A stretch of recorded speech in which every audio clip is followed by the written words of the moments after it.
Perfecto. El día de hoy queríamos conversar, voy a poner, sobre un tema que no solamente atañe a un tema legal, sino implica la necesidad de generar trabajo conjunto entre las instituciones que pueden ver o observar determinados derechos y también evitar la vulneración de los derechos de los pueblos indígenas y en este caso de los pueblos en aislamiento. El día de hoy vamos a conversar sobre los derechos territoriales y la posesión de las tierras indígenas. ¿Qué es lo que tenemos actualmente como país? Es importante, voy a destacar que los objetivos de la clase de hoy es básicamente lograr comprender el significado de territorio para los pueblos indígenas, poder analizar el marco jurídico nacional e internacional, hablar y comentar sobre la ley 28736 y la política nacional de los pueblos indígenas, entendiendo que estamos en un momento sumamente importante, ya que hace algunas semanas atrás se ha iniciado el proceso de consulta de la Política Nacional de Pueblos Indígenas. Y además también identificar cuáles son estos desafíos, no solamente normativos, sino de institucionalidad y presupuestales. Y si nos da unos minutos la clase al final, voy a pasar un video que me gustaría igual compartir, pero igual lo voy a compartir en el link al final de la clase. Es importante entender primero qué implica, ¿no?, territorio para los pueblos indígenas. El territorio no solamente es hablar de un espacio geográfico. Y es acá donde yo voy a hacer un énfasis sumamente importante cuando conversemos en la necesidad de comprender los alcances de un derecho cuando hablamos de pueblos indígenas. Primero, territorio implica un espacio de vida, de identidad y cultura. Muchas veces hemos observado que muchos pueblos indígenas señalan que se encuentran en frontera, por ejemplo, ¿no? Tenemos diversos pueblos que tienen frontera con Brasil, con Colombia, y tienen familiares en Brasil, ellos han nacido en el lado peruano, y ellos mismos señalan, nuestro territorio simplemente está siendo fragmentado por algunas políticas que desde, digamos, los estados las imponen, o que desde el estado se dice, bueno, este es tu espacio geográfico. Pero entender un espacio de vida, entender una identidad cultural que implica el desarrollo, no es solamente un tema de movimiento, también es un tema también de, digamos, de tradiciones, de conocimiento tradicional. Y el conocimiento tradicional también se basa en los insumos que se requieren para tener, por ejemplo, el tema de la medicina tradicional. O cuando se observa que determinadas comunidades también tienen un rol importante en la conservación de la biodiversidad. Entonces, entender que el territorio es un espacio de vida. No podemos delimitar, digamos, como una mirada de, no sé, como cuando tenemos nuestra casa, ¿no?, o nuestro departamento, 70 metros cuadrados y el vecino está al costado. No. Entender esa complejidad es uno de los grandes desafíos que se tiene cuando se regula el tema de pueblos indígenas. Y lo vamos a ver más adelante por qué es también todo un desafío que incluso en muchas políticas nacionales desconocen ese tema y se señala, y es por eso que los pueblos indígenas luchan que cuando se habla o cuando se regula tenga que decir la palabra territorio y no la palabra espacio o terreno, ¿no?, donde habitan las comunidades indígenas, porque va a ser toda su cosmovisión, dónde interactúan, dónde se movilizan, dónde tradicionalmente habitan, ¿no? También es importante entender la base espiritual, social y económica. Y esto no solamente lo mencionamos por un tema, digamos, de exigencia, de respeto de los derechos de las comunidades, sino eso también se reconoce en el convenio 169, que lo vamos a ver en un momento. hablar de la espiritualidad, y muchos podrían decir, pero entonces su territorio va a ser hasta donde ellos consideren. Esa es la autodeterminación de los pueblos y ese es un derecho, ¿no? Entonces es importante cómo el convenio 169 empieza a recoger criterios para la autodeterminación de los pueblos, ¿no? Entonces son regulaciones y son conceptos que se deben ir comprendiendo de manera diferenciada que cuando regulamos temas civiles, por ejemplo, ¿no? Entonces, entender que cuando hablamos de territorio de pueblos indígenas es hablar de un espacio de vida, es hablar de un espacio que implica bases espirituales, sociales, económicas, cuáles son sus dinámicas económicas, la relación colectiva y ancestral. Colectiva porque cuando hablamos de derechos de pueblos indígenas hablamos de derechos colectivos, a diferencia del derecho privado. El derecho privado, como ustedes bien lo conocen, es lo que recae en un individuo y lo que nosotros como individuos podemos entender o defender desde nuestra titularidad, por ejemplo, ¿no? Un derecho a mi departamento, a mi propiedad, que tengo una inscripción pública, pero ¿qué pasa en relación a los derechos colectivos a su espacio? Y eso es otro gran desafío cuando hablamos de la brecha de la titularidad de las tierras indígenas. ¿Y por qué es el desafío? Porque cuando hablamos de titularidad de tierras indígenas, estamos delimitando un espacio geográfico y no es suficiente. Los pueblos indígenas necesitan y señalan de la importancia de reconocer la territorialidad, ¿no? No implica solamente cuántas coordenadas, dónde se encuentran ubicados, sino, y eso es un problema, podríamos decir, o un detonante a nivel de potencialidad para conflictos socioambientales, que lo vamos a ver más adelante, cuando, por ejemplo, están situados en una determinada zona, pero tienen actividades dentro, por ejemplo, de algún tipo de reserva o parque, que tienen otra administración, que tienen otra connotación, que esa otra autoridad competente al respecto. Entonces, señalar, digamos, cómo se relaciona su desarrollo en estos espacios es complejo. Es necesario, por eso, no solamente reconocer desde un tema constitucional, sino evocar la normativa internacional, las sentencias de la Corte Interamericana de Derechos Humanos, que habla sobre la definición de la territorialidad, ¿no? Que nos mencionan estos 4 aspectos. Y también entender, ¿no? Sobre todo la diferencia a la propiedad individual.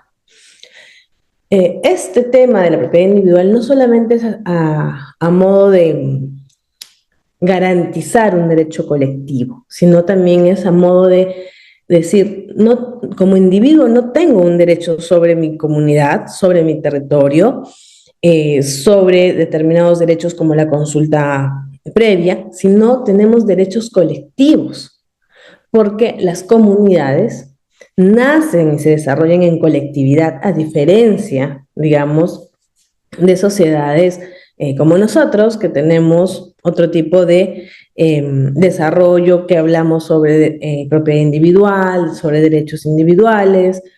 Entonces, esa importancia de comprender esta diferencia es básica y es importante cuando hablamos en los distintos roles en los cuales ustedes se encuentren, si hablamos de generar normas, si hablamos de la defensa de sus derechos, si hablamos sobre el reconocimiento de la autodeterminación, si hablamos de la consulta previa. No es qué es lo que piensa un individuo, sino es cómo la colectividad, cómo la comunidad se desarrolla y también tiene sus propias normas internas. Ahora bien, cuando hablamos ya de tierra, territorio y recursos, para mí es sumamente importante que entiendan esos 3 conceptos y la diferencia. Porque hablar de pueblos indígenas implica tener un cuidado en el uso de estos términos, porque no es lo mismo, ¿sí? Y luego vamos a conversar de algunos problemas que incluso algunas normas tienen. Cuando hablamos de tierras, territorios y recursos en un contexto de pueblos indígenas, no es lo mismo. Es importantísimo entender que tierra es un espacio físico, donde yo me encuentro, donde estoy parada, donde hago mi chakra, donde estoy haciendo algún tipo de actividad en físico. Yo tengo mi parcela, la trabajo, ese es el espacio. El territorio tiene más componentes. El territorio es un espacio histórico, cultural y espiritual. ¿Y qué implica? Si es histórico, implica la necesidad de la evidencia ancestral. Los pueblos indígenas, ya sea en aislamiento o pueblos indígenas como tales, tienen que demostrar, por ejemplo, el tema de la temporalidad, ¿no? O sea, es una comunidad ancestral. Recordemos que el derecho para ser reconocido como pueblos indígenas no es constitutivo, sino es declarativo, ¿no? No es decir que yo cumplo los requisitos que me indica el convenio 169, la ley de pueblos indígenas, diciendo territorio, lengua, costumbres, etcétera, y recién nazco como pueblo indígena. No, es declarativo. Tú siempre has sido pueblo indígena, ¿no?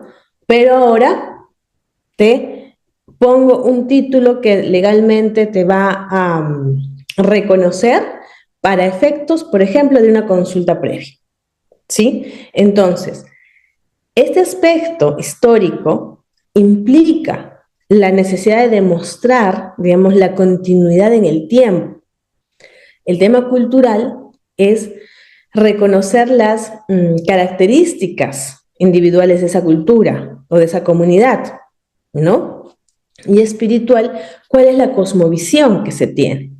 Y esa parte de cultura, de espiritualidad, no necesariamente se va a limitar al espacio físico, sino a todo el territorio que implica dónde se desarrollan social, económicamente, culturalmente. Pueden ser que estén asentados en una determinada zona, sin embargo, tienen actividades de caza, tienen actividades de recolección de semillas, tienen actividades de siembra, que están alejadas a la zona donde están asentados. O tienen actividades espirituales, pago a la tierra, ya sea, digamos, a los apus, dependiendo de qué comunidad estemos hablando, que tienen determinados rituales que los hacen propios de su comunidad, que los hacen que pasan como conocimiento tradicional, ¿sí? Entonces, no necesariamente donde estén asentados, que es el espacio físico, va a ser su territorio. Y a diferencia, entonces entendemos, tierra, territorio, y a diferencia de recursos naturales, el recurso natural es el medio de, ¿sí? Que puede ser ya sea de subsistencia y o de continuidad cultural. ¿Qué ocurre? Por ejemplo, cuando las comunidades indígenas se encuentran amenazadas o afectadas por actividades ilegales como la minería ilegal, la tala, el narcotráfico. Existe una depredación de la biodiversidad en esas zonas, ¿no? Entonces, puede ser que si esta comunidad tiene una de sus características es el tema de la medicina tradicional que requieren determinados insumos que en esa zona geográfica, por las características, no sé, están estas plantas y se ven afectados, ya sea por actividades ilegales o por la expansión de actividades de extracción, donde por ejemplo, la tala hace que la migración de una ave que traía, polinizaba tal planta, ahora ya con el tiempo esa planta ya no crezca, etcétera, se pierde, están afectando no solamente a la capacidad de extraer el recurso, sino están afectando también a su tema de conocimiento y de su desarrollo cultural, ¿no? Entonces, entendemos tres conceptos diferenciados. La tierra va a ser el espacio físico donde están asentados. El territorio, su desarrollo, básicamente histórico, social, económico, ¿no? Que tiene que tener componentes de las características propias de las comunidades. Y los recursos van a ser sus medios de, que en algunos casos, por ejemplo, una cocha donde hacen un pago a la tierra, o un pago a los sapos del agua, o etcétera, o ya sean determinada flora o fauna que se ve afectada y va a tener un impacto en sus actividades culturales. Es por eso que estos tres conceptos hay que interrelacionarlos y entender que las comunidades indígenas, en el marco de esta norma también, necesitan de estos tres componentes. Y es aquí donde pasan muchas veces algunos pequeños problemas, como por ejemplo la Estrategia Nacional de Biodiversidad Biológica, ¿no? La estrategia fue aprobada el anteaño pasado, en 2024, en octubre. ¿Y qué pasa con esa estrategia? Tienen distintas metas, digamos, y estas metas, para poder contribuir al cuidado de la biodiversidad, también reconoce el rol de las comunidades y tiene todo un capítulo sobre el tema indígena e intercultural. Pero como nosotros conocemos, toda estrategia nacional necesita los planes de acción. Y cuando desarrollan estos planes de acción, empiezan algunas observaciones por parte de las distintas organizaciones indígenas que observan y dicen, en la norma no se habla de territorio indígena, sino se habla de tierras indígenas. Y a pesar que existen sentencias de la Corte Interamericana de Derechos Humanos, la norma no se puede cambiar. Y si ustedes entran y revisan la Estrategia Nacional de Diversidad Biológica, vamos a encontrar de territorios, de tierras y no territorios. Entendiendo ahora la diferencia entre tierra y territorio, deberíamos poder estar en la capacidad de decir, efectivamente, cuando hablamos de interculturalidad y hablamos de los impactos o los efectos hacia las comunidades nativas, necesitamos saber que no podemos solamente mencionar tema de tierras, titularidad de tierra, sino de territorio. Y así podríamos analizar algunas otras normas. Hace un momento conversábamos de una de las características de los derechos sobre las comunidades indígenas y hablábamos de los derechos colectivos, ¿no? A diferencia de estos derechos individuales. Y el derecho colectivo, ¿a qué derecho nos debe dar pie o nos debe evocar al hablar de los derechos colectivos? Vamos a hablar de 4 derechos colectivos prioritarios que la norma señala. Habla del derecho al territorio, sumamente importante por lo que ya hemos conversado. Hablamos del derecho a la identidad cultural, el autorreconocimiento. Ahora, ya años un poco atrás, desde la promulgación de la ley de pueblos indígenas, por ejemplo, en los formularios, en el censo, ya existe, digamos, unas preguntas que hacen de una u otra manera evidenciar la existencia de las distintas comunidades indígenas o pueblos indígenas que señalan y te dicen cómo te identificas o cómo te reconoces, ¿no? Y esto contribuye al hecho de que en efecto los pueblos indígenas, para ser reconocidos, simplemente se evoca su derecho de manera declarativa. ¿Qué ocurre si yo tengo en un espacio geográfico un grupo de personas que realizan actividades diferenciadas, que tienen una lengua diferente, que tienen actividades culturales, pero que todavía no son reconocidas en el listado de pueblos indígenas? Pero ellos tienen una identidad cultural, ¿no? Entonces se hace el proceso para el reconocimiento declarativo de como pueblo indígena. Y esto no solamente pasa en las comunidades o en los pueblos indígenas de la Amazonía, sino también en la sierra. Por ejemplo, tenemos la comunidad campesina de Akia, en Huaraz, por ejemplo, ¿no? Eh, que ellos incluso hicieron todo su expediente, llegaron hasta la presidencia, en ese momento me parece que estaba Toledo, y no, estaba Pedro Castillo, y en ese momento los reconocen, ¿no?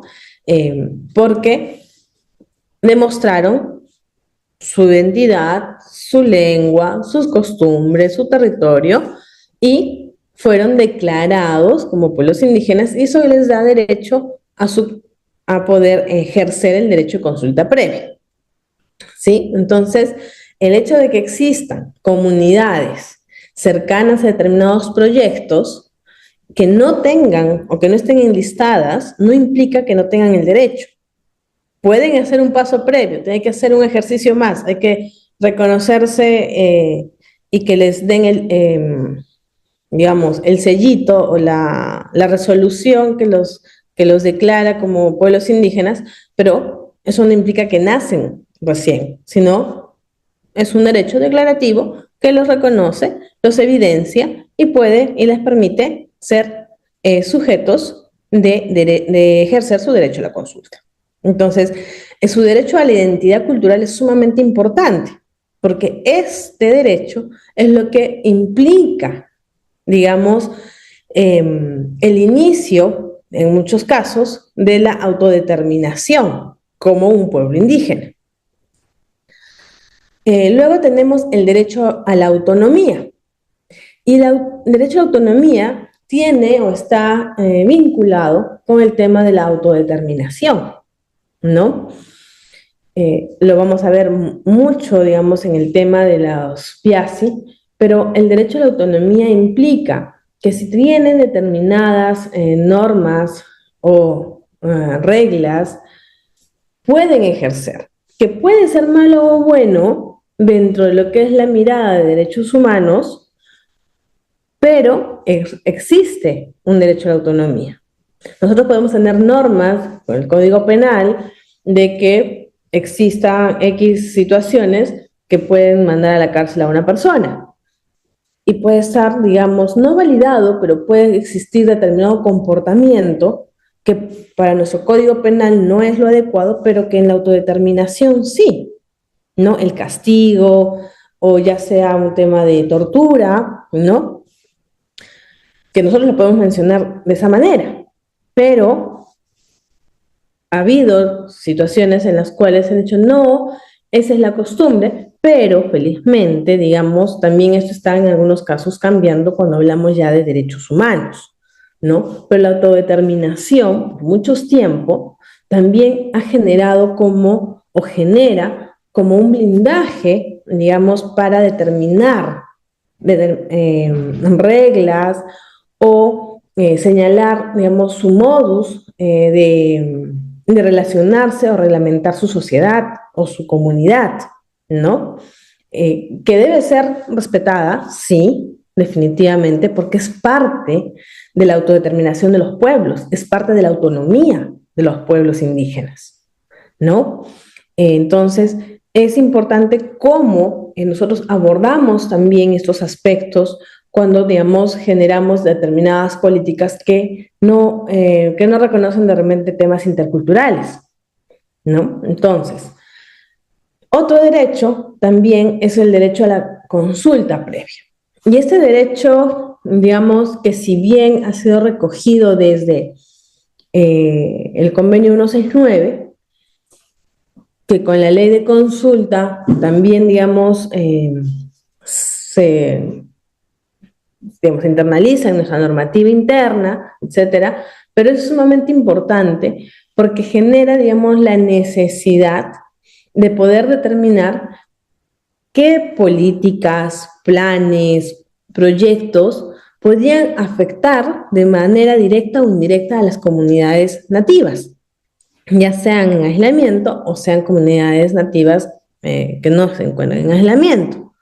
Y esta consulta previa como seguramente se va a desarrollar en algún otro módulo de manera mucho más puntual, en general, digamos, tiene distintas etapas, ¿no? Y una de ellas es justamente la información de los impactos de determinados proyectos. Si aquí en la sala tenemos personas que se dedican a minería o hidrocarburos, están mucho más familiarizados con este tipo, o carreteras, familiarizados con estos procesos que si bien la consulta previa la realiza la autoridad competente, ¿no? Por ejemplo, en carreteras, dependiendo del tipo de carretera, lo da el gobierno regional, el MTC, entre otros, pero tiene la obligación de que si se identifican pueblos indígenas que pueden ser impactados de manera directa e indirectamente, se debe hacer la consulta previa.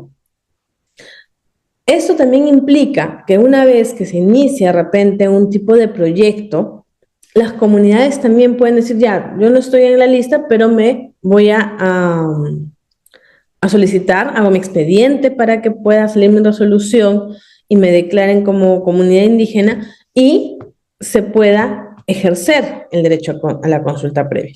El derecho a la consulta previa se hace para distintos aspectos, ¿no? Digamos, en este caso, la comunidad de Akia realizó todo su expediente a fin de poder ser consultados por un tema de un proyecto minero en Huaraz.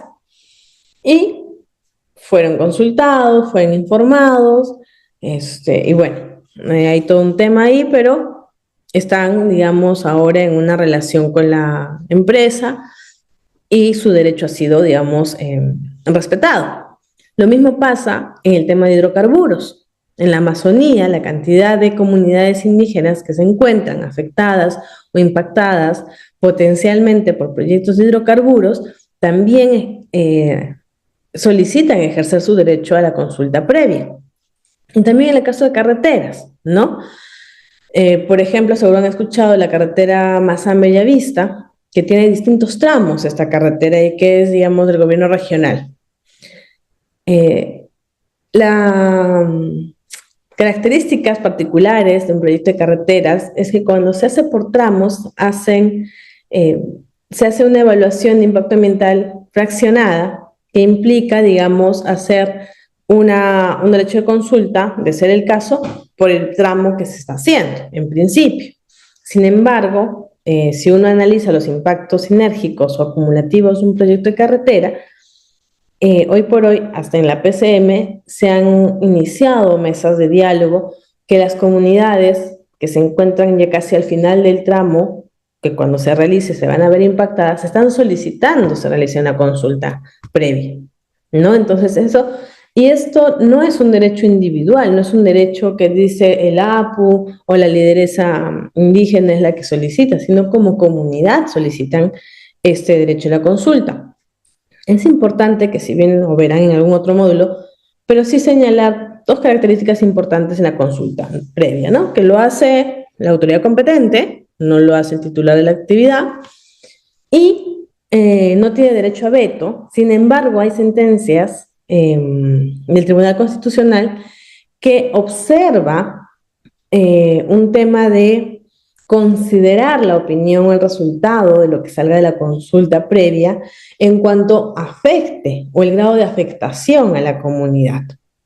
¿Qué implica que no existe un derecho a veto? No implica que te pido permiso y si me opongo me haces caso, sino implica informar adecuadamente, oportunamente, con la información veraz, en su momento o con los aspectos interculturales que deben ser considerados, pero dependiendo de la afectación, también implica, digamos, esta necesidad de evaluar las siguientes opciones que se pueden dar, ¿no? Entonces, recordemos que cuando hablamos de derechos colectivos, hablemos, ¿no? De derecho al territorio, derecho a la identidad cultural, derecho a la autonomía, derecho a la consulta previa, porque son derechos que los solicitan y se ejercen de manera colectiva, toda la comunidad.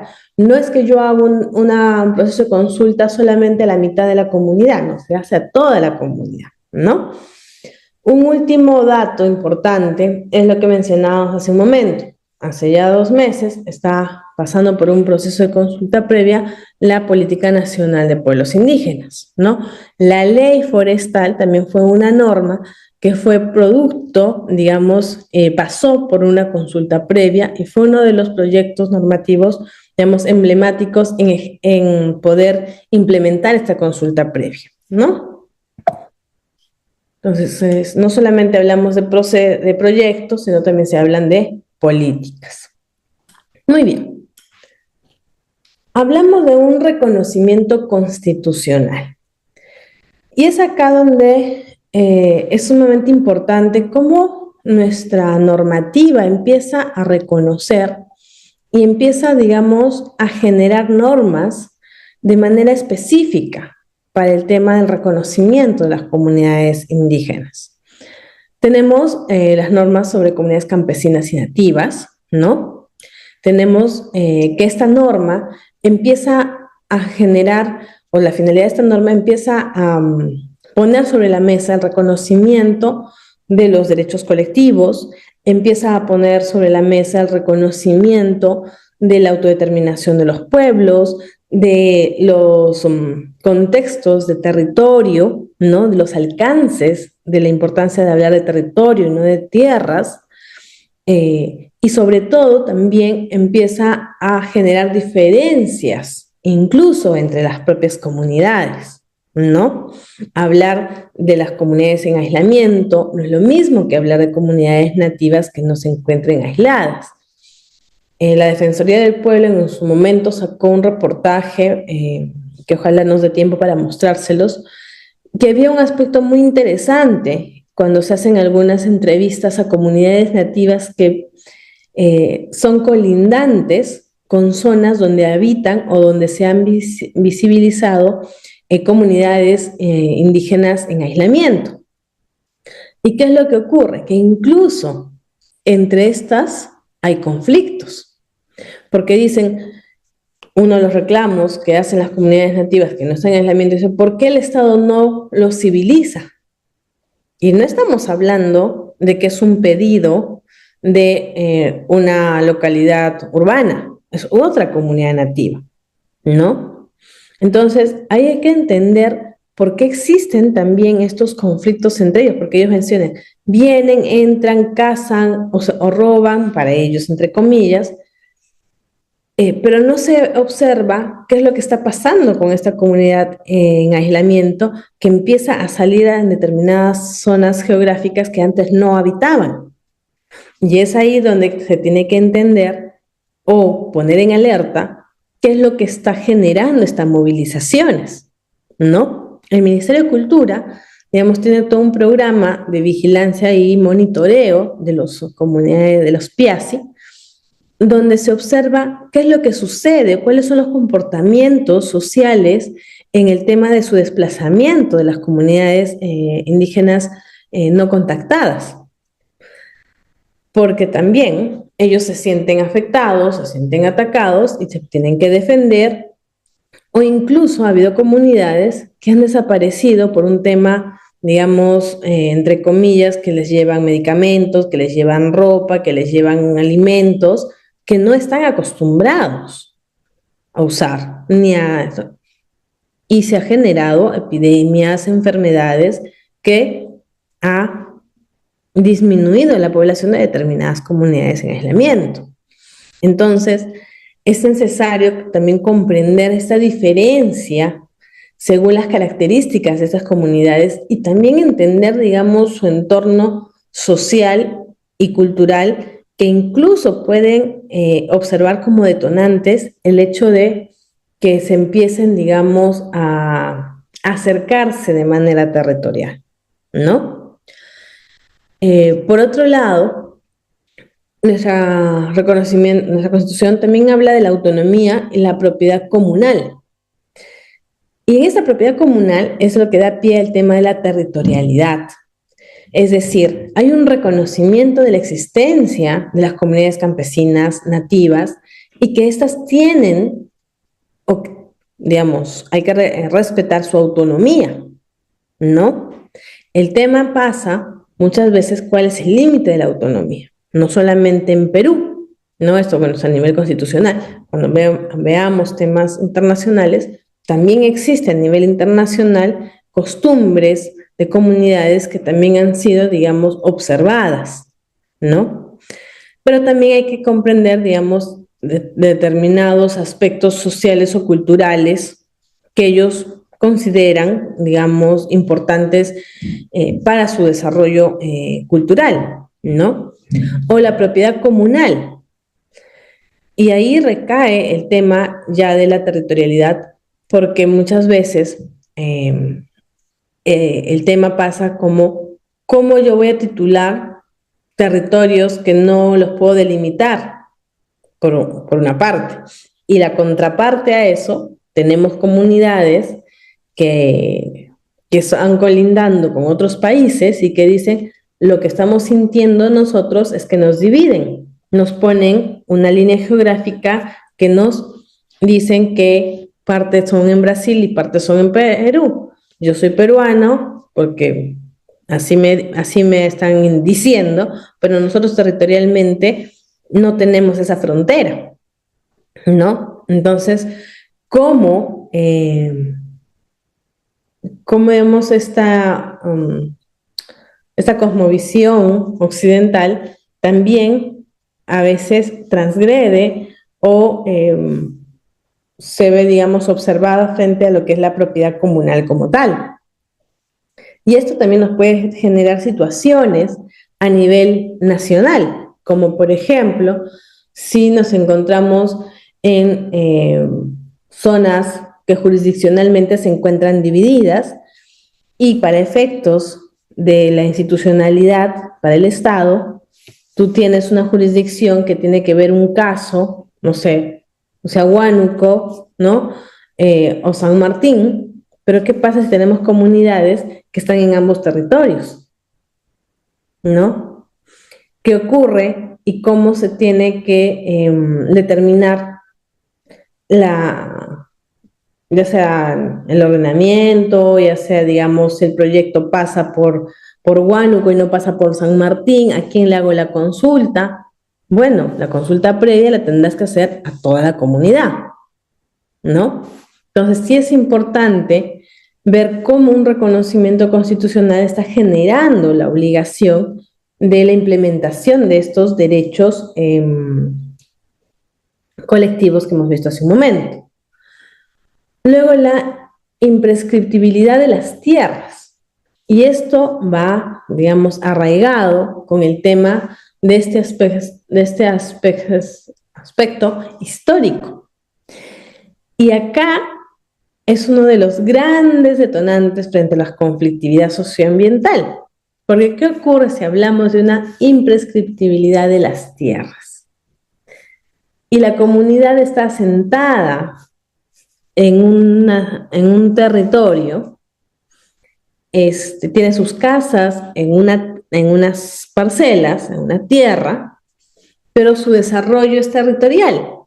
Y ponemos un proyecto de carreteras, o hacemos una concesión, o hacemos una área natural protegida, o una área de conservación regional, y no había un reconocimiento previo a una comunidad.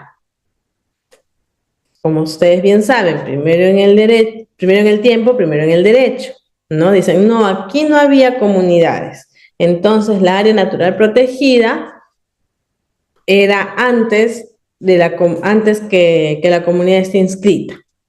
¿Qué ocurre ahí con la comunidad? La comunidad va a decir, mis tierras son imprescriptibles.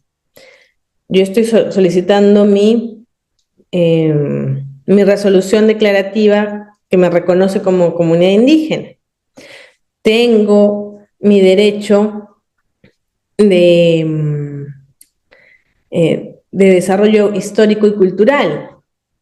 Entonces, ¿quién está primero en el tiempo y quién está primero en el derecho? Y eso es uno de los grandes detonantes en muchos conflictos socioambientales que tenemos hoy en día, ¿no? Entonces, es interesante, para mí es interesante, ver cómo se hace una línea social adecuada para determinados proyectos, ya sean mineros, ya sean de hidrocarburos, o una concesión, o hacer áreas naturales protegidas o áreas de conservación regional. Si la comunidad no está asentada, no colinda o no está dentro del área natural protegida, pero tiene actividades dentro, y decimos que los derechos de las comunidades no son constitutivas, sino declarativas, entonces, ¿quién va a estar primero en el tiempo y quién va a estar primero en el derecho?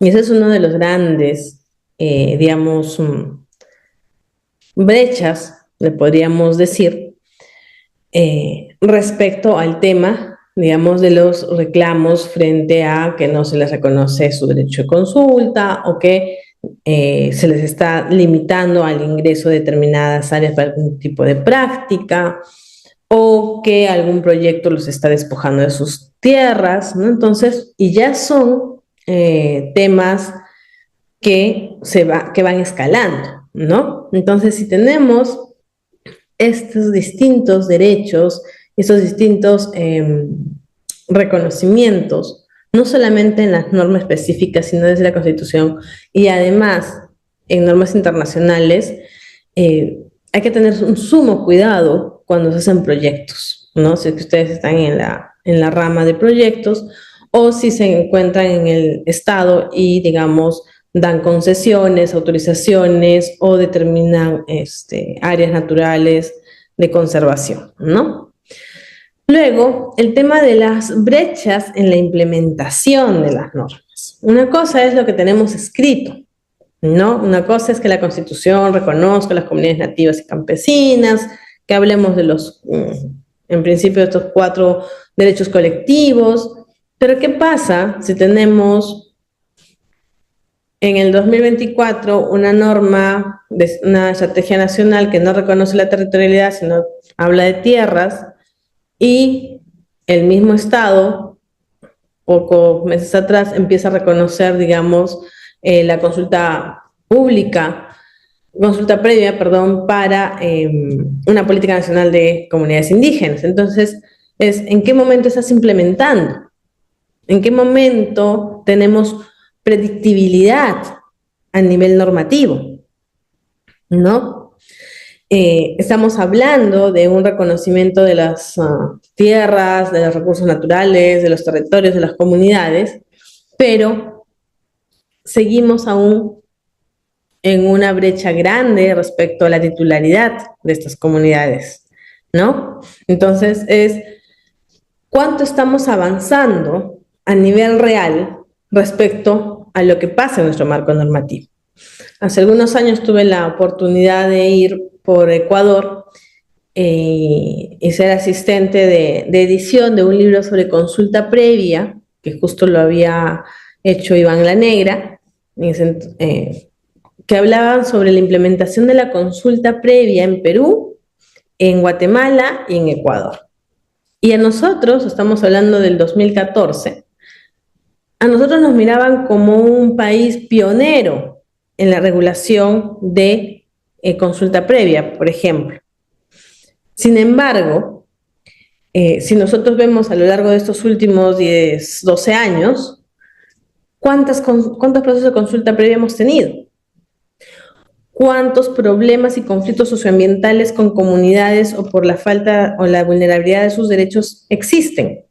¿No? Entonces, esas brechas, esa falta de regulación que coincida con la mirada de un contexto real, hasta dónde estamos avanzando, hasta dónde estamos apuntando, ¿no? Otro aspecto sumamente importante también es que si bien tenemos la identificación de comunidades nativas, campesinas y comunidades Piasi, es cómo regulamos o cómo generamos normas adecuadas que no vulneren sus derechos, pero que reconozcan las diferencias entre sí, ¿no? Ahora bien, hablar ya desde el convenio 169 a nivel internacional. El convenio 169, digamos, nos trae, es el pilar, digamos, nos trae la primera alcance como Estado de poder conversar y reconocer estos derechos de la existencia de las comunidades nativas, ¿no? El Convenio 169 nos dice 4 cosas específicas, importantes, ¿no? Nos habla sobre el reconocimiento del derecho a la propiedad y la posesión ancestral. Con este aspecto, yo sigo insistiendo en el tema de quién está primero en el derecho y en el tiempo. El hablar de una posesión ancestral te habla de un reconocimiento de no solamente de la posesión de una tierra, sino te habla del desarrollo de una sociedad, de una comunidad. El reconocimiento sin un título formal. Por eso es que nuestra Constitución y las normas de comunidades nativas hablan de un derecho declarativo y no constitutivo. Viene desde acá. ¿Por qué? Porque el Convenio 169 nos dice se debe reconocer sin título formal. Debe existir la posibilidad de que no se niegue o no se coloque, mejor dicho, desde una fecha definida la existencia, sino en un reconocimiento de la parte ancestral, de lo que implica el desarrollo de una cultura. Habla y nos trae también a la mesa el tema de la consulta previa, libre e informada. Es así que nuestra regulación luego ya la regula de manera interna y señala la importancia de esta consulta por un tema de los impactos que se pueda generar. Cuando hablamos de comunidades Piasi y los conflictos que se pueden dar cuando empiezan a salir a territorios que de repente empiezan a colindar con otras comunidades nativas y que ambas se ponen en riesgo, ¿no? Se empieza a observar y decir qué es lo que está pasando, cuáles son estos detonantes que se generan esas movilizaciones irregulares, en el caso de los Piasi. Actividades ilegales es una de ellas, actividades de proyectos de actividades extractivas. Por ejemplo, hace poco, y eso ha sido algo, digamos, importante ahora último, estaba saliendo el tema de las promociones de hidrocarburos, de la investigación, la promoción de la prospección, me parece, de hidrocarburos en la Amazonía. Y habían dos componentes que muchas organizaciones estaban diciendo que no se estaba observando con detenimiento. Uno era, digamos, la cantidad de derrames de hidrocarburos y la falta de monitoreo y prevención que existe en los ríos de la Amazonía. Y el segundo era el tema de cuántas comunidades Piasi están y podían ser afectadas por estos incremento de actividad en el tema de hidrocarburos, ¿no? Es en ese momento en el cual se dice, cuando tú tienes una comunidad nativa, como la comunidad de Aquia, como una comunidad, no sé, San Matías, San Carlos, en Satipo, en Oxapampa, bueno, tú las conoces, tú vas, haces tu taller, haces en su sala, en su maloca, haces tu consulta previa, los has identificado, si haces tu línea base, tienes, no sé, pues los de Purús, tienes un montón de maneras, ¿no?, de enlistar estas comunidades y generar la consulta.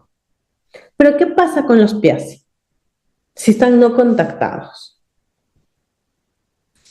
No vas a hacer un proceso de consulta en la zona, ¿no?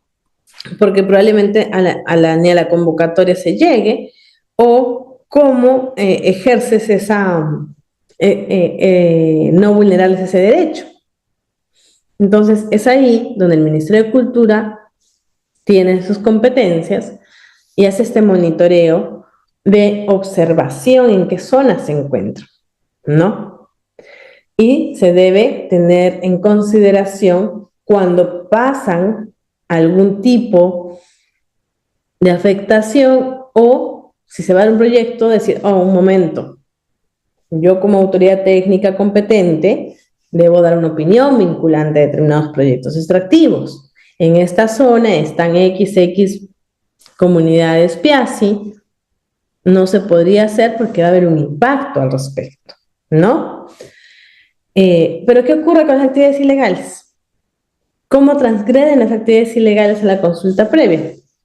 O a todos, ¿no? El tema de la minería ilegal, que ya catalogada como crimen organizado, transfronterizo, ya seguimos ahorita en la, no sé, sexta, séptima ampliación del REINFO, próxima modificatoria de la ley de minería, de pequeña minería, lo que sea, pero el problema en campo, el problema en las zonas fronterizas al menos, es grave, ¿no? Entonces, ¿cómo justamente, cómo implemento estos mandatos regulatorios si no tengo un plan de contingencia que ayude también a disminuir las actividades ilegales? Porque frente a actividades ilegales ninguno de estos derechos se ejerce, ¿no? Ni para las comunidades nativas, ni para los Piazzi, ni para nosotros. Pero un detonante, lamentablemente, es que cuando hay presencia de actividades ilegales, la, la movilización de los Piazzi, digamos, empieza a ser más frecuente. Y esto puede generar pérdida de sus costumbres, pérdida de su cultura y conflictos con otras comunidades, ¿no? Entonces, hay que ver cómo lograr estos monitoreos, estos seguimientos desde las distintas autoridades competentes. Luego, los instrumentos vinculantes para el Perú. Eso es sumamente importante porque cuando nosotros, digamos, somos parte del convenio 169, lo hacemos vinculante a nuestra normativa.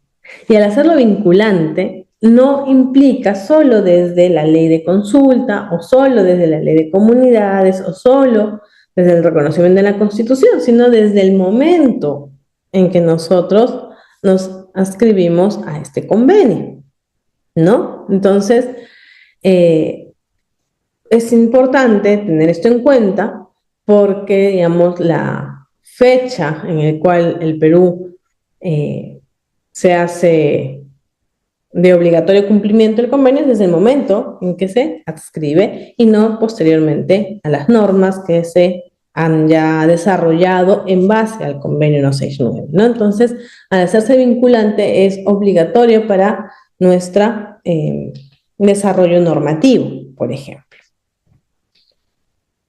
Muy bien. Cuando hablamos de la jurisprudencia internacional, yo quería traer o conversar de estos tres aspectos. Hablar de la Corte Interamericana de Derechos Humanos, hablar de territorios como un derecho humano fundamental y la influencia en el marco normativo nacional. La Corte Interamericana de Derechos Humanos trae consigo distintas sentencias, como les mencionaba, que si bien en el caso peruano ya, digamos, se enfoca más en un reconocimiento de territorio, ¿no? De decir, no basta con hablar de tierras, sino hay que hablar de territorio. A nivel internacional ha habido, digamos, también una jurisprudencia importante, ¿no? Para el reconocimiento de distintas autodeterminación o regulación interna de las comunidades o pueblos indígenas. Para efectos de nuestro país es el reconocimiento como un derecho fundamental. ¿Y por qué como un derecho humano fundamental el tema de territorio? Porque cuando hablamos de derechos humanos, hablamos también de los proyectos de vida. Y el proyecto de vida es en el desarrollo de una sociedad o de una persona, ¿no? Entonces, tenemos que vincular el tema de, hablamos de derechos colectivos de las comunidades nativas, hablamos de un desarrollo social, cultural, histórico, incluso frente a su cosmovisión o sus prácticas o lo que fuese, que no las limita a un espacio físico de las tierras, sino que hay que reconocer para un adecuado proyecto de vida de estas comunidades, para un adecuado desenvolvimiento y desarrollo, su territorio como tal, ¿no? Entonces, esto no lo dice solamente en nuestra Constitución o en las normas nacionales, sino a nivel internacional ya la Corte Interamericana de Derechos Humanos se ha pronunciado. ¿Y cómo esto influye en el marco normativo nacional? ¿No? Las opiniones que genera la Corte Interamericana, si bien no se toman como una normativa o como una mirada como las que hacemos del Tribunal Constitucional, sí tiene, digamos, esta mirada de jurisprudencia, ¿no? De qué es lo que están diciendo. Y nos da la oportunidad, digamos, de como Estado poder generar algún tipo de defensa o que nos acusen también y llegar a la Corte Interamericana de Derechos Humanos. Por ejemplo, en el caso de la Estrategia Nacional de Biodiversidad, estaban haciendo el plan nacional, el plan de acción de esta estrategia. No hay un reconocimiento de la palabra territorios. Las organizaciones indígenas ya han observado ese tema a nivel nacional. Si el Estado, digamos, no hace este cambio, probablemente, si terminan las instancias nacionales, se pueden ir a la instancia internacional. Y en la instancia internacional de la Corte Interamericana de Derechos Humanos ya habrá jurisprudencia respecto al reconocimiento del territorio como un derecho humano fundamental. Entonces, hay una posibilidad, digamos, de poder hacer cambios, ¿no? Entonces, es importante cuando ya estos órganos internacionales empiezan a pronunciar y generar este tipo de jurisprudencia porque permiten una interpretación mucho más clara de determinados derechos, ¿no? Y esto sí tiene una influencia a nivel nacional. Vemos, digamos, cuáles van a ser los siguientes pasos de repente respecto al tema de esta política nacional de pueblos indígenas, si reconocerá o no reconocerá en su texto estas opiniones también, ¿no? Ahora bien, cuando hablamos ya de la ley 28736, ¿no? En el contexto de hablar de la protección de pueblos indígenas en aislamiento y contacto inicial, hablar ya de riesgos extremos por contacto forzado y el enfoque de no contacto y prevención. Un poco lo que conversábamos hasta este momento era también entender que no solamente es hablar de piasis como comunidades indígenas, sino que dentro de todas las comunidades indígenas tenemos a los piasis, son parte de, ¿no? Entonces, hablar de su protección sí necesita tener en cuenta, digamos, esta mirada diferenciada de cómo debe ser la protección de estos pueblos indígenas. En su momento les comentaba que la Defensoría del Pueblo, digamos, sacó todo un reportaje y hablaban ojalá que nos dé tiempo para mostrarlo, y hablaban con el Ministerio de Cultura, que ha sacado unos lineamientos para un monitoreo de los piaces, y se observa, digamos, esta línea tan delgada y débil de cómo protegerlos sin terminar vulnerándolos, ¿no? Hay lugares, incluso, que cuando empiezan a salir las comunidades piace, existe también, entenderíamos, digamos, un desconocimiento y también un temor, porque no sabemos qué es lo que los promueve a que salgan a determinadas zonas más visibles. Si vienen de contextos de actividades ilegales que los motivan a salir o a un desplazamiento, empiezan también a ver un ataque. Hay zonas incluso en que las mismas embarcaciones de otras comunidades tienen que tener un sumo cuidado para pasar por determinadas zonas y no ser atacados. No porque podamos catalogar como buenos o malos, sino porque existen diferencias en la mirada y en su autoprotección, ¿no? distintas organizaciones, como la Universidad Zoológica de Frankfurt, por ejemplo, hace también un seguimiento, pero más a nivel de observación, ¿no? ¿Qué es lo que está sucediendo? ¿Cuáles son? Si están empezando a salir, bueno, no vamos a contactarlos directamente, pero se reporta para ver qué es lo que está pasando en las zonas colindantes. Y muchas de esas veces se han observado y se han encontrado las actividades ilegales que generan estos desplazamientos forzosos, ¿no? Ahora bien, un visitante por acá. Ahora bien, también es hablar, digamos, de los riesgos por el contacto forzado, ¿no? Hablar en muchas ocasiones respecto al punto o al tema de,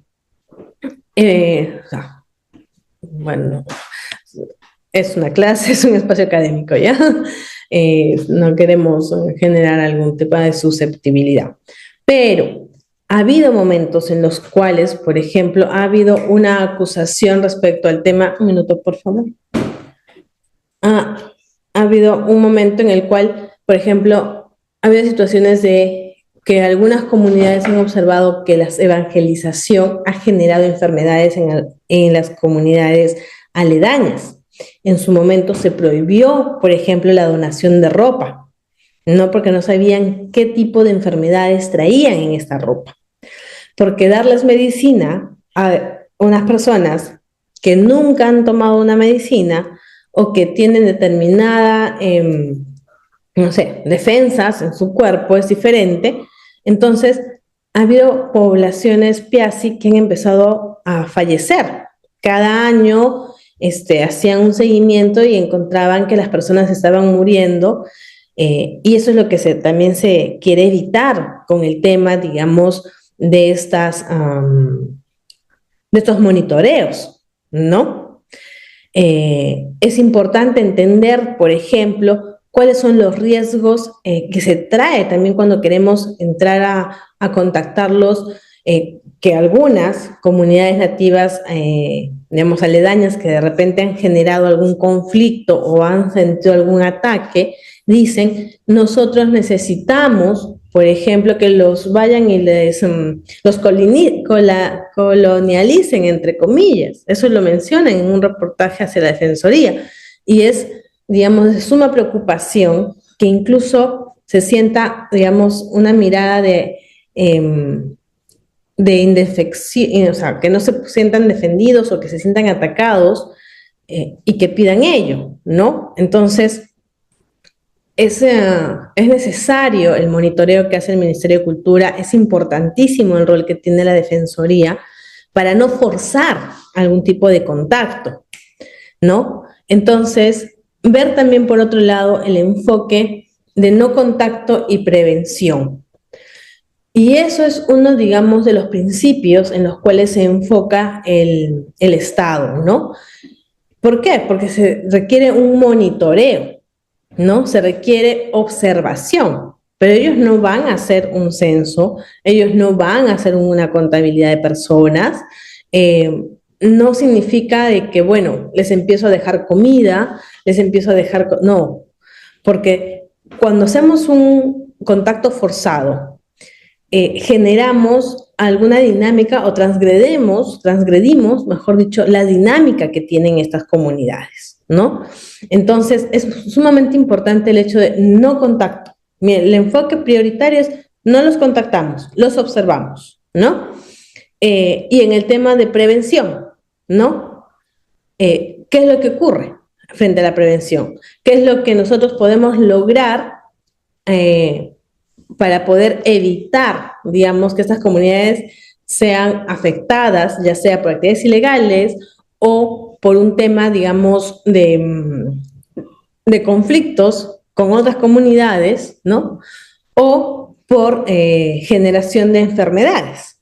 Entonces, también es muy importante cómo se hace este monitoreo, ¿no? Entonces, es importante entender las particularidades que tienen estas comunidades en aislamiento. Muy bien. Se fue. Ahora bien, cuando hablamos ya de la parte, digamos, de estos pueblos indígenas en aislamiento, en contacto inicial, es importante comprender la decisión de vivir sin el contacto permanente. Cuando uno quiere un contacto, puede buscar el estado, muchas veces dicen, pero hay que censarlos, hay que ver qué opciones se tienen, entre otras cosas, pero el Ministerio de Cultura, digamos, trae sobre la mesa el hecho de decir, se debe respetar la decisión de vivir sin contacto, ¿no? Se puede monitorear, pero no los vamos a contactar, ¿no?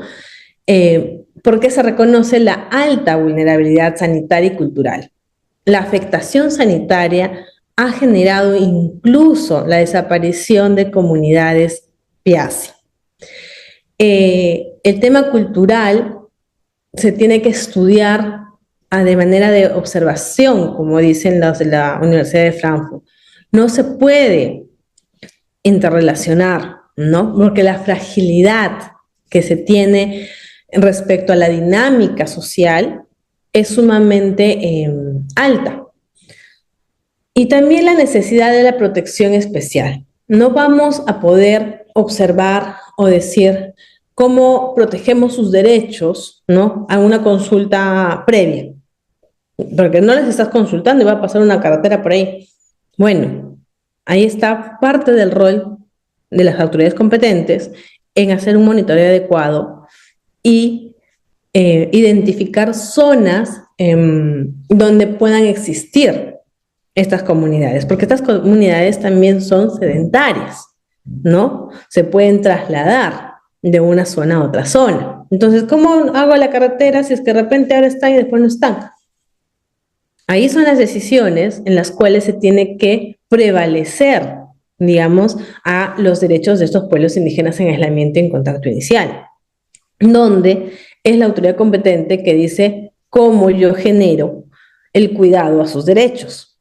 No les voy a poder hacer una consulta previa, no se va a tener una audiencia pública respecto a un proyecto de hidrocarburos o un proyecto minero, no vamos a poder tener una investigación desde alguna fiscalía donde los llamemos a declarar si es que vieron o no vieron tal ilegal, minería ilegal u otras.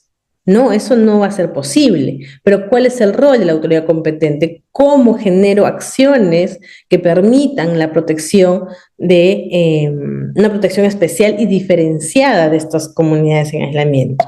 ¿No?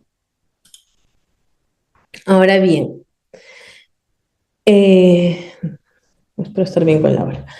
Por ejemplo, el tema ya de las reservas indígenas y territoriales, justamente son las maneras de cómo también el Estado empieza a determinar y decir, necesitamos generar algún tipo de protección para estas comunidades, ¿no?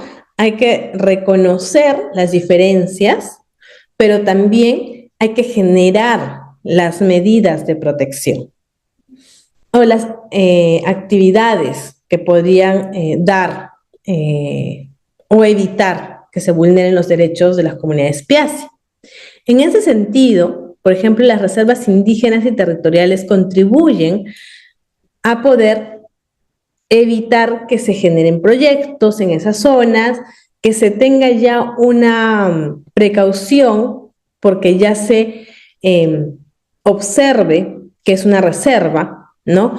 O que en esa zona puede haber pueblos indígenas en contacto inicial o no contactados.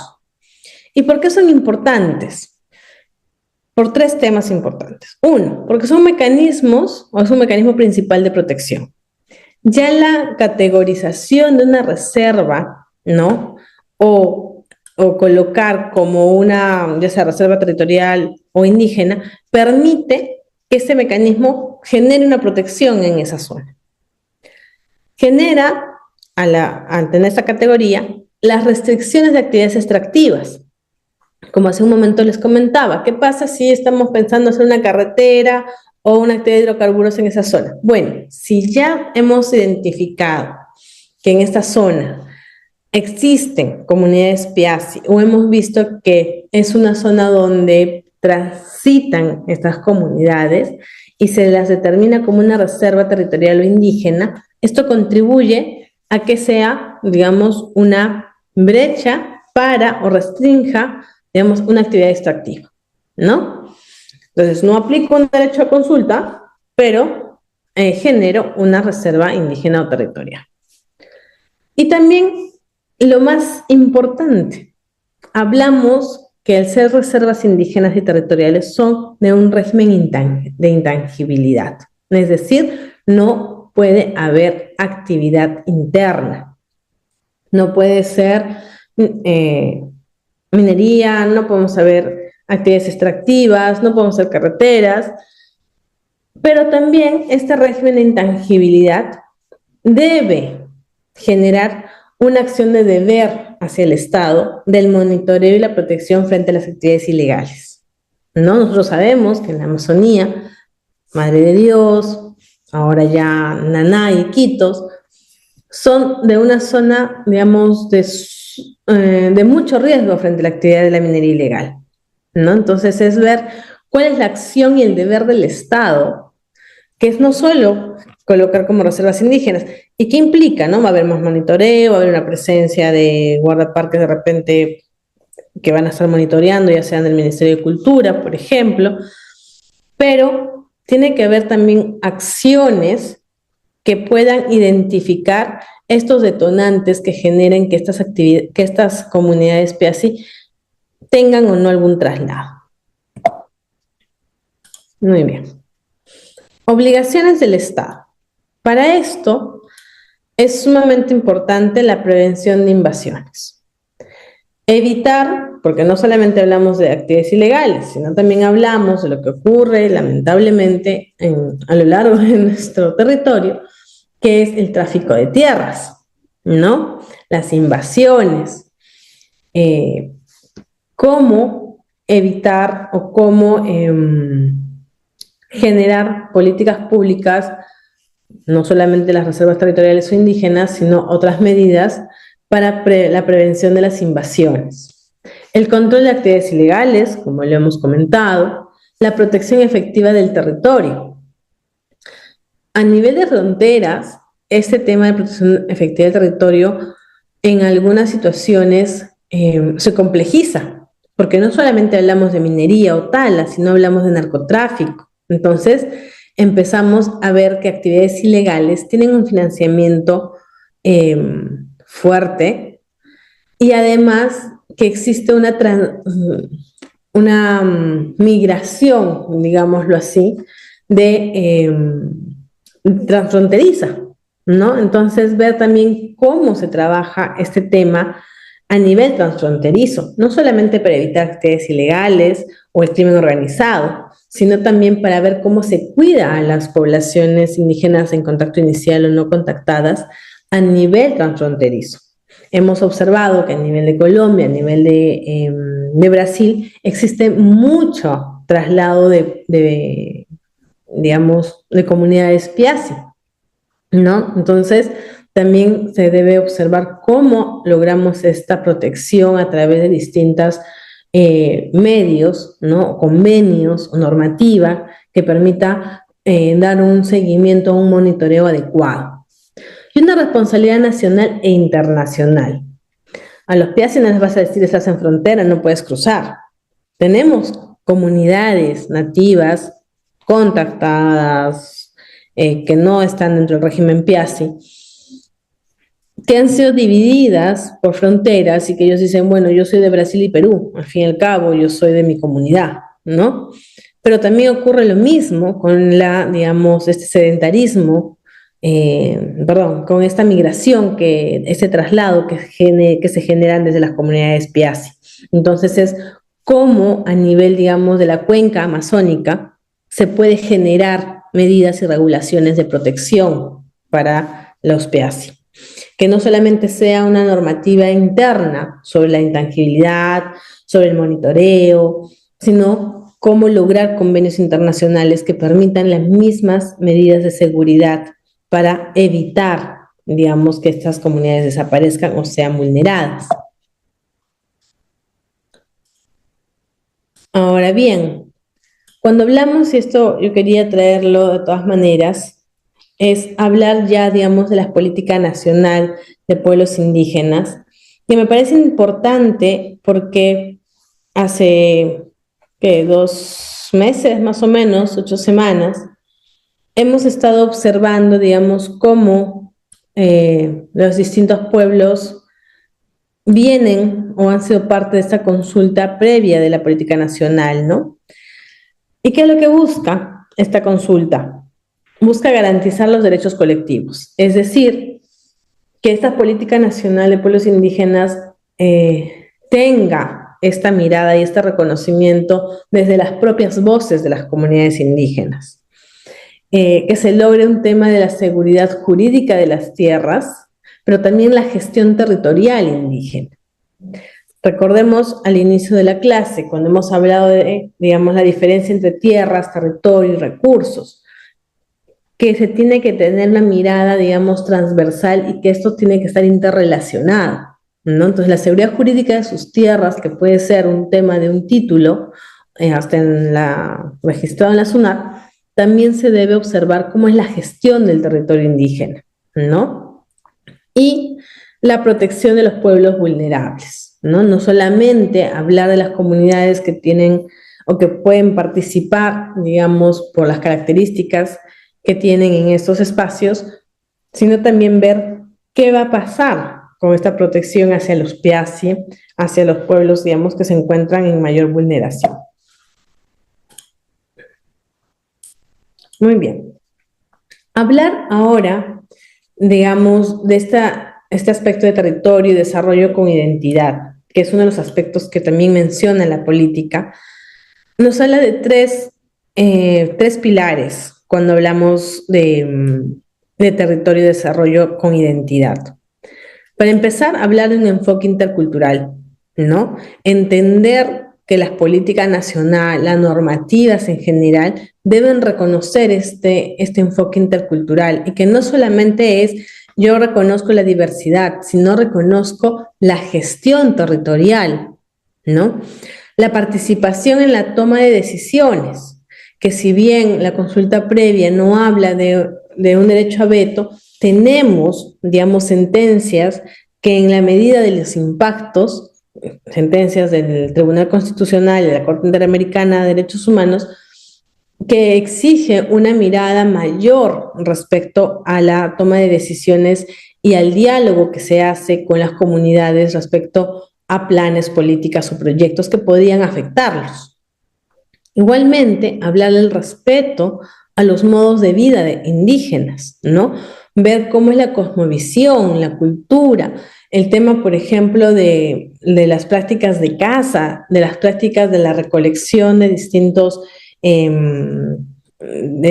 especies de la biodiversidad. Entonces, todos esos aspectos deben ser introducidos y ser, digamos, tener mayor énfasis cuando hablamos, ya sea de la institucionalidad, ya sea cuando hablamos del tema del marco normativo, del tema presupuestario, ¿no? Es bonito tener normas, es bonito hablar de los derechos, pero ¿qué pasa si es que no podemos reducir la brecha de la implementación por temas económicos y financieros?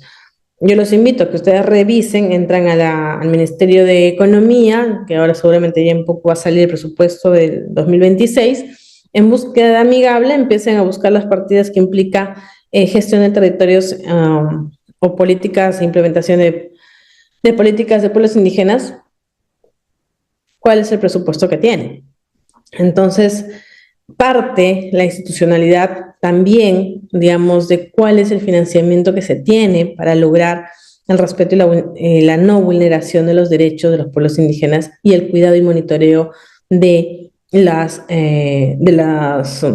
PIACI, ¿no? ¿Cuáles serían los principales desafíos que se tiene en principio? Primero, las demoras en la titulación. La brecha de titulación aún es grande. Se requiere avanzar en ello. Muchos de los detonantes de los conflictos socioambientales es por un tema de demarcación territorial, la titularidad. Conflictos socioambientales que no se puede resolver o que están, digamos, enfatizados en la vulneración de alguno de sus derechos, como el de la consulta, o la autodeterminación, o la gestión del territorio, por ejemplo, que son conflictos que se pueden dar ya sea por proyectos de hidrocarburos, minería o cualquier tipo de actividad extractiva, o incluso por el tema de las propias conflictos comunales, ¿no? Entonces hay que ver cuáles son los detonantes que se tienen al respecto y qué cosa como Estado se tiene que hacer. La prevención es extractiva legal e ilegal, ¿no? La presión, perdón. La prevención de esta presión. ¿Por qué? En el tema de las actividades legales, de una u otra manera, el Estado, digamos, puede ejercer determinadas acciones, exigencias de consulta previa, determinar, por ejemplo, marcos normativos que no vulneren los derechos de estas comunidades o, digamos, evitar presiones para los desplazamientos forzosos, ¿no? Como por ejemplo el tema de que tener cuidado de que no se hagan carreteras cerca de las reservas territoriales o indígenas, ver o determinar o hacer, digamos, hacer más reservas a fin de evitar, digamos, que por ahí pasen proyectos extractivos, o en el tema del seguimiento de las actividades ilegales, ¿no? Nuestro Estado aún sigue, digamos, siendo flexible desde mi punto de vista respecto al tema de las actividades ilegales como la minería ilegal, pero no se miden los impactos no solamente al ambiente, sino también a las comunidades nativas y aún más a las comunidades en Piasi, ¿no? ¿Cuál es el efecto que se tiene respecto a la falta de control, monitoreo y sanción y prevención de las actividades ilegales, que toman cada vez más fuerza? No hablamos solo de una actividad única, hablamos incluso del crimen organizado, que es ya un financiamiento entre minería ilegal, tal ilegal y narcotráfico, de las zonas, de cómo los puntos, digamos, de mayor preocupación también son los puntos de frontera.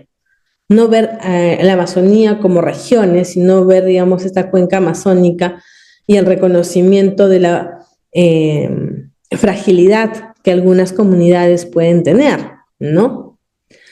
Igualmente, otro desafío es la débil articulación institucional, y no pasa muchas veces por un tema de institucionalidad o falta de voluntad, sino muchas veces pasa por el tema financiamiento. Observar la necesidad, digamos, de hacer un fortalecimiento institucional que implique mayor capacidad en el personal, evitar la alta rotabilidad, generar mayor presupuestos, ¿no? Para, digamos, los monitoreos que se hacen, el seguimiento, entre otras acciones. Y con esto creo que vamos terminando y nos va a dar tiempo de ver ese video. Hablar de 4 reflexiones finales. Primero, entender que el territorio es un derecho fundamental. Y entender territorio no como tierra o un espacio físico geográficamente, sino entender el territorio desde una mirada de gestión y desarrollo de una comunidad. ¿Qué implica? Conocimiento ancestral,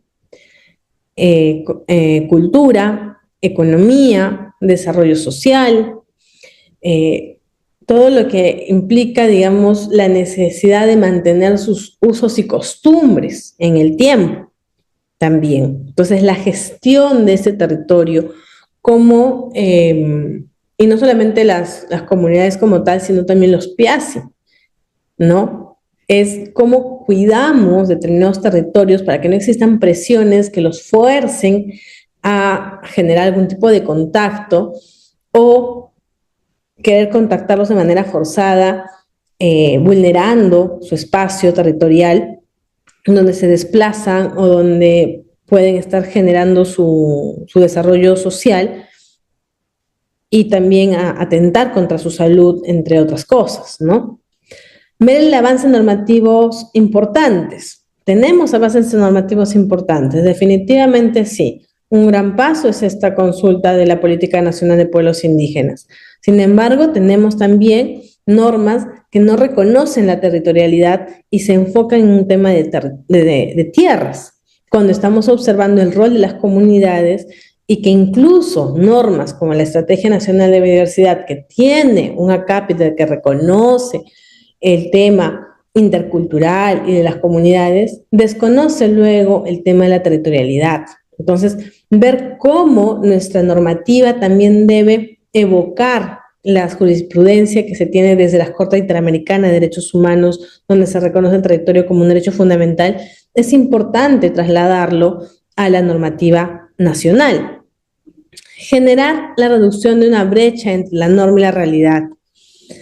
Esto siempre lo menciono porque desde mi formación de abogada siempre he visto y criticado cómo es fácil escribir, ¿no? La norma, hacerla desde un escritorio, desde la falta de conocimiento de territorio, genera muchos vacíos al momento de la implementación. ¿Cómo reducimos que las normas, la brecha de la implementación es el reconocimiento de los contextos de la realidad que se vean reflejados a nivel normativo? Poder evidenciar la necesidad de las normas que permitan monitorear, erradicar, fiscalizar, sancionar las actividades ilegales que pueden generar presión frente a los PIAS, que pueden generar presión frente a las comunidades nativas, es un tema fundamental. Y por otro lado, también cómo implementamos o cómo reducimos la brecha de la titulación o del reconocimiento de las comunidades nativas y el monitoreo y seguimiento respetuoso de las comunidades en aislamiento o contacto inicial, ¿no? Y por último, el compromiso ético y político del Estado. ¿Qué es lo que se hace desde un tema estatal? ¿Cómo el Estado genera el compromiso del cuidado o la no vulneración de los derechos de las comunidades indígenas y de las comunidades PIASI? Es fundamental ver, digamos, la coherencia normativa, ¿no? Entonces, tenemos una norma de consulta previa que fue altamente reconocida y aplaudida por otros países, pero la brecha de implementación aún es grande y ustedes pueden revisar ahí en el seguimiento de conflictos sociales de la PCM, de la Defensoría del Pueblo, qué es lo que viene pasando con la carretera Bellavista-Mazán y las comunidades de Purús, por ejemplo, que vienen conversando con la PCM, ¿no? Entonces, ver cuál es el compromiso desde el marco normativo hacia la implementación es fundamental. ¿Y eso quién lo hace? El Estado, ¿no? Quería mencionar algunos casos, los voy a dejar así, igual se comparte el PPT. Quería mencionar 4 casos pequeños. Cuando hablamos, por ejemplo, de la Reserva Indígena Cugapacori Nahuananti, que está ubicada entre Cusco y Ucayali, con presencia de pueblos Piasi, ¿no? ¿Y cuál es el problema? Uno de los conflictos es el tema de la superposición con actividades hidrocarburíferas. Entonces, esto radica un poco en lo que hablamos de la coherencia entre la normativa y la realidad. Las normas nos hablan de la aplicación de un principio de intangibilidad, nos habla del estado de la protección territorial, sin embargo, tenemos también la superposición de actividades que generan determinadas presiones. Lo voy a dejar como datos para que también ustedes puedan, digamos, sacar sus propias conclusiones o investigación. Otro caso es ya respecto a la titulación de comunidades nativas amazónicas, ¿no? Lo que conversábamos de las brechas, cuando existen las demoras en los procesos de titulación, quién está primero en el tiempo en el derecho, si hablamos de un derecho declarativo y no constitutivo, entonces ¿quién estuvo primero? ¿Al que declararon después de que instauraron otro derecho? Entonces, ¿quién fue primero? ¿Y cómo argumentamos una u otra cosa?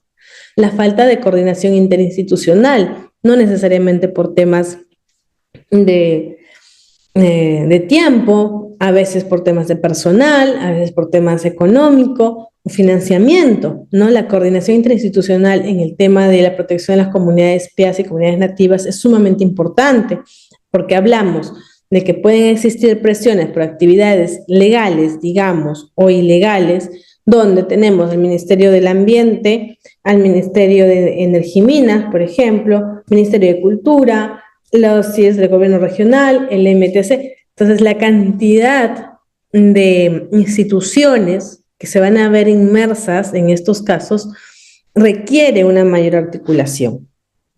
El tema de las consecuencias, conflictos e invasiones, ¿no? Cuando no tenemos una claridad en la titulación, se va a dar la invasión y vamos a ver quién logra primero una titulación. Y la importancia de la seguridad jurídica, porque uno de los requisitos para que sean sujetos de, o sea, plausible realizar la consulta previa, por ejemplo, es que tengan la titularidad como comunidad, que si bien es declarativo, hay que hacer un proceso, hay que solicitar y pedir que sean, digamos, sujetos de la consulta. Entonces, esta falta de titulación de las comunidades genera, digamos, debilitamiento en la seguridad jurídica y en el ejercicio de sus derechos. Otros casos, por ejemplo, que se pueden dar en torno a las comunidades es el tema ya de actividades ilegales en territorios indígenas. No solamente la tala ilegal, la minería ilegal, sino esto sumado con actividades de narcotráfico, drogas, que genera el crimen organizado. ¿Cuáles son estos impactos en los territorios y en la salud indígena? ¿No? Existe mayor movimiento en el caso de los PIASI, existe una mayor presión para que salgan a determinadas zonas, o existe un movimiento, o incluso hay ya actividades, digamos, que, bueno, o sea, que los pueden matar, entre otras acciones. Luego hablamos, ¿no?, de los impactos que no solamente tienen en su territorio o en su salud, porque están expuestos a personas que tienen otro tipo de virus, que tienen otras enfermedades, se pueden generar pequeñas pandemias en comunidades PIASI, por ejemplo. Entonces, ¿cuál es el rol del Estado, ¿no? De ver cómo reducir estos impactos desde, ya sea la erradicación, seguimiento, fiscalización y sanción de estas actividades ilegales. Las obligaciones del Estado según la ley 28736 que protege a las comunidades PIASI, ¿cuál es el rol que tiene? No solo el monitoreo, evitar, digamos, estas presiones para un desplazamiento o forzar contacto.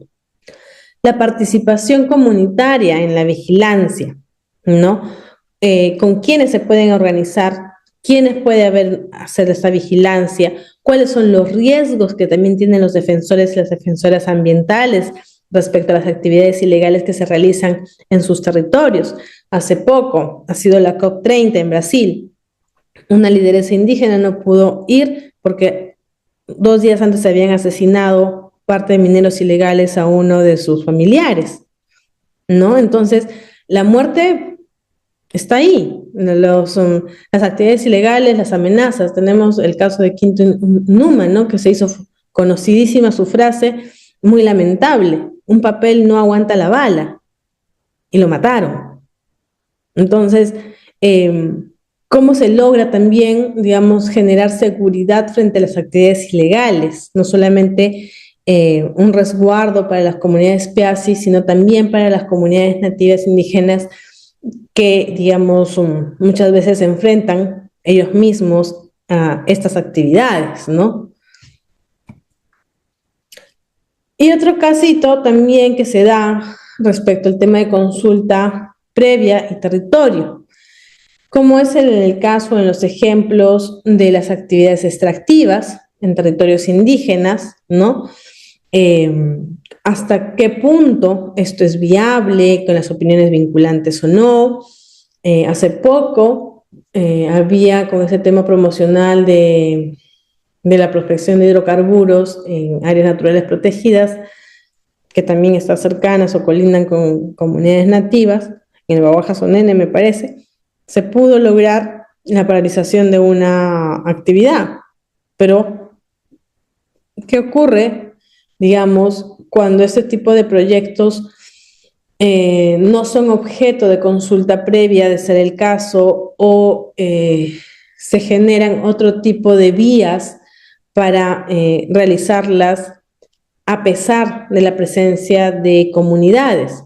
Este caso también podemos repetirlo en el caso de la carretera Bellavista-Mazán, donde tenemos la presencia de comunidades nativas en el tercero y cuarto tramo, pero como se está desarrollando el segundo tramo, no quieren hacer la consulta del tercer y cuarto tramo, que es también todo un análisis desde lo que es el CI, el Sistema de Evaluación de Impacto Ambiental, pero el punto que quiero llegar es cómo, digamos, la falta, digamos, de la implementación de la consulta previa en los territorios puede generar distintas vulneraciones, ¿no? El derecho a la consulta es un derecho que no solamente lo reconoce la Constitución, que no solamente lo reconoce las normas internas, sino también, como hemos observado, viene desde el convenio 169, ¿no? ¿Cómo se relaciona cuando vemos temas de consulta previa y territorio? ¿Cómo se relaciona el derecho territorial al respecto?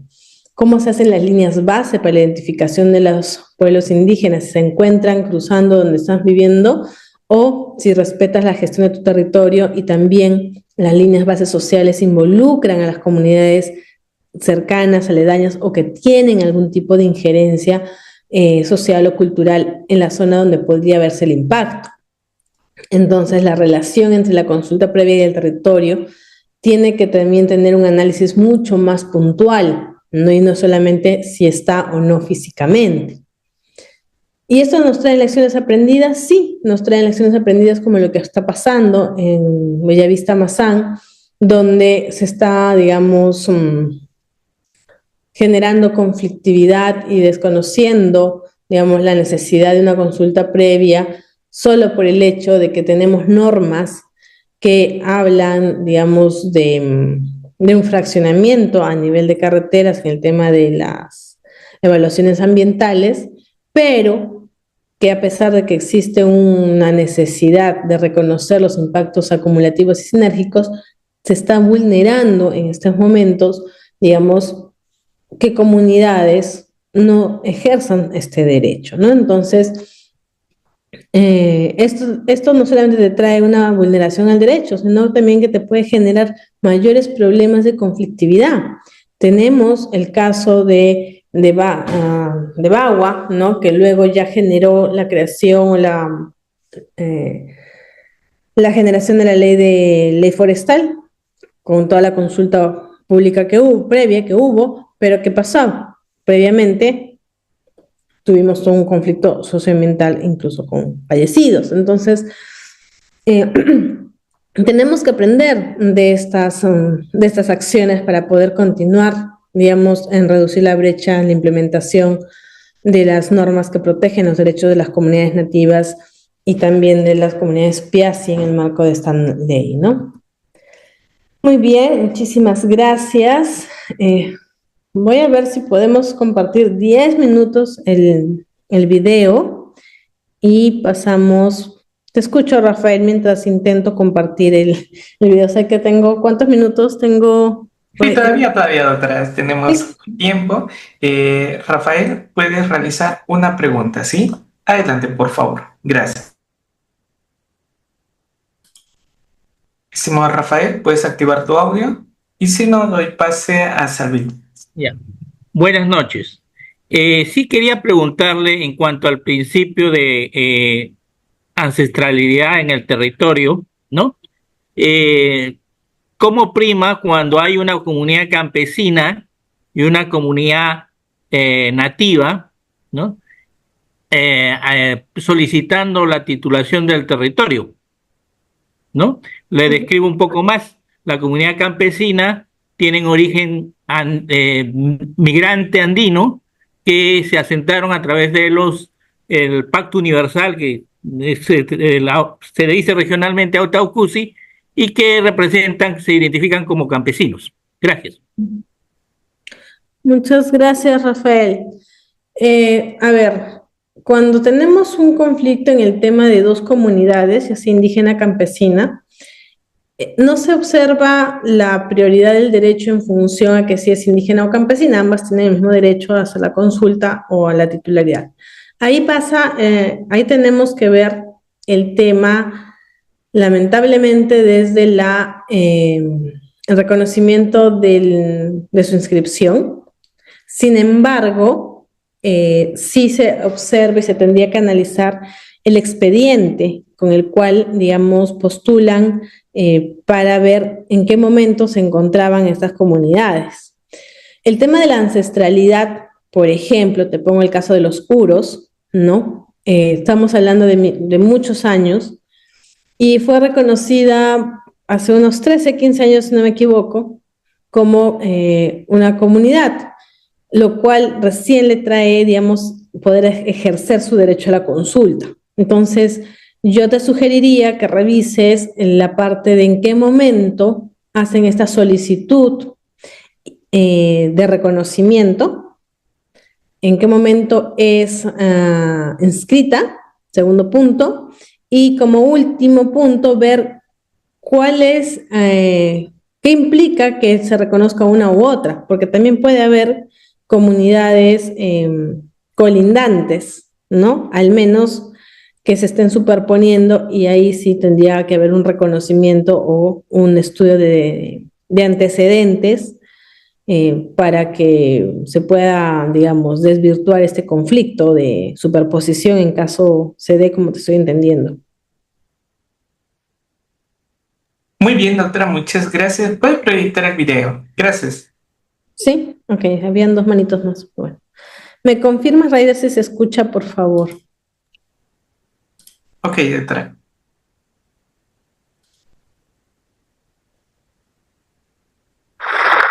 Sí, sí se puede escuchar.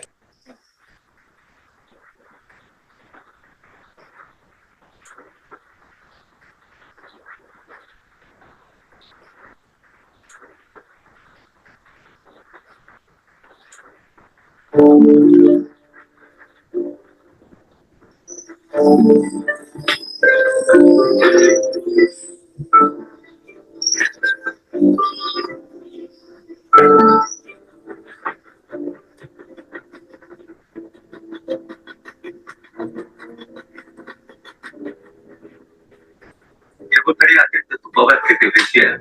¿Llorarías o no llorarías? No podemos ir nosotros ni a verme porque ellos no están vacunados. La gente se paraba, entonces les daban ropa, les daban comida, les daban lo que podían, ¿no? Mira, si vemos cuántos muertos le ha costado a Tayacome, a Yomibato. O sea, por año se morían 10, al otro año se morían 15. Esperemos que eso no pase con los mashcos.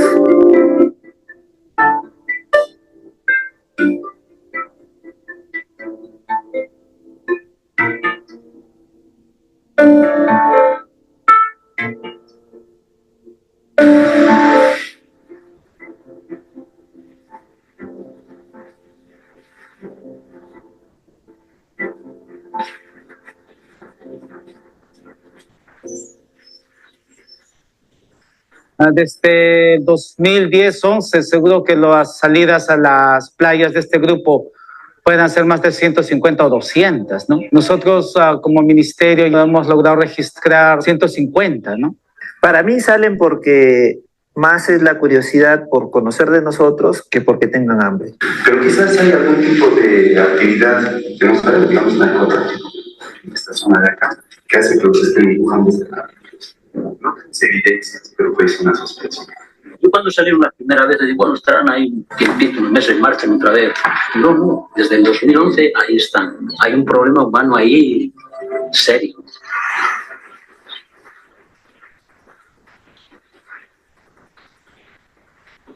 Entonces les daban objetos, desde machetes, ollas, ropa.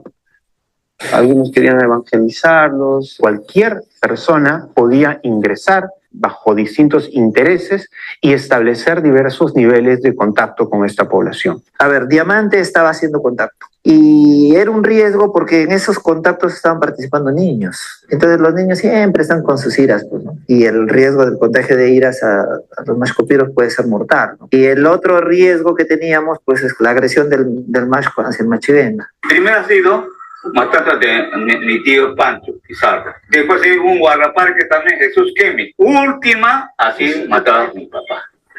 ¿Qué es esto, señores autoridades? Hemos sido noticiados y que se estarían ofertando, por ejemplo, paquetes con visitas o avistamiento, ¿no? Avistamiento de población no contactada. La preocupación es por dos lados, no solamente resguardar el derecho a la vida y al territorio del conjunto de poblaciones mashcopiros, sino también la vida de quien puede verlos. La historia demuestra que casos de contacto inicial, las poblaciones son altamente vulnerables ante cualquier tipo de contacto con agentes que no son parte de su propio entorno.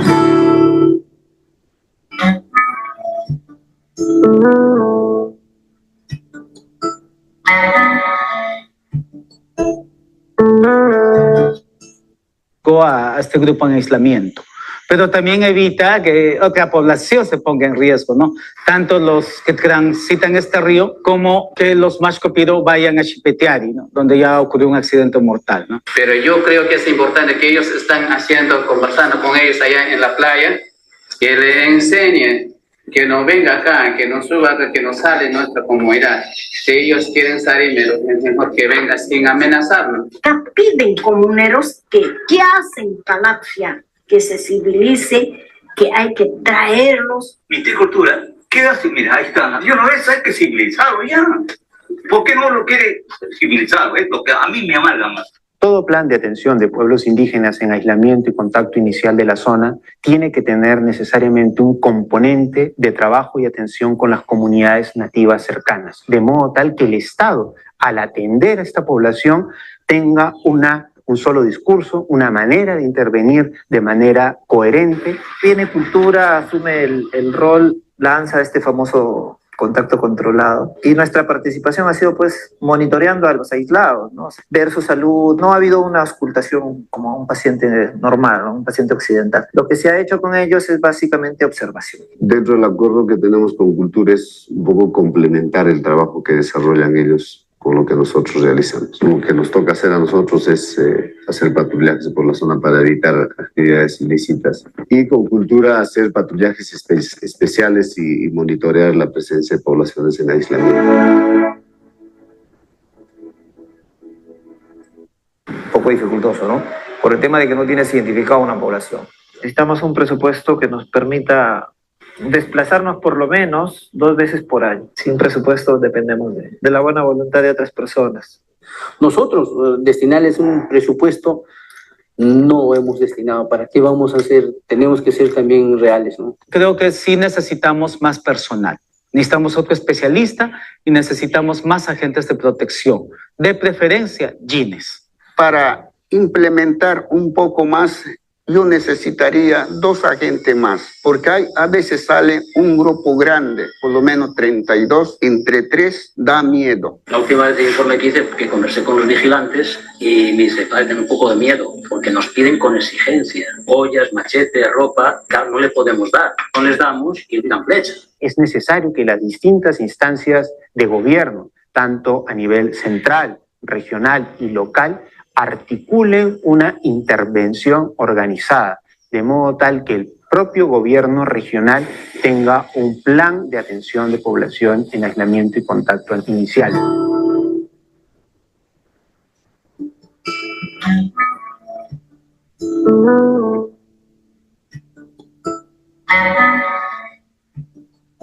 Se han logrado ya avances muy importantes, ¿no? A través de monitoreos, patrullajes, capacitaciones, presencia del Estado, ¿no? Insisto, se han dado pasos se han dado, pero creo que es insuficiente. Yo pienso que esto ya es imparable, ¿no? O sea, ya se inició, ya no se puede tirar para atrás, porque una de dos, el Mashco lo va a malinterpretar que desaparezca de ahí, claro, y vuelve a Xipeteari, o va a reaccionar mal, ¿no? Primero que pasa lo va a picar o algo así. Yo pienso que eso va a pasar. No podemos, frente a la digamos, incertidumbre en este momento, pensar que la mejor forma es dejar al descontrol esta zona. Por el contrario, tenemos que buscar la mejor alternativa para brindar una atención adecuada a la población Maxcopiro. Bueno, en lo que nos toca a nosotros es proteger el espacio donde se desarrolla. Y como dice la ley, la determinación de ellos, ¿no? Que decidan qué quieren hacer.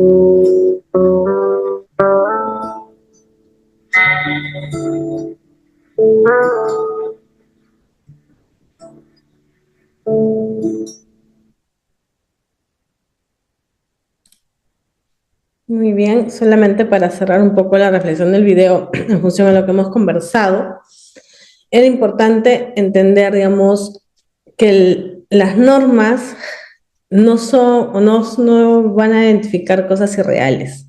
Tenemos en este video dos temas sumamente importantes. Uno es cómo una comunidad piasi casi desapareció, si no desapareció más.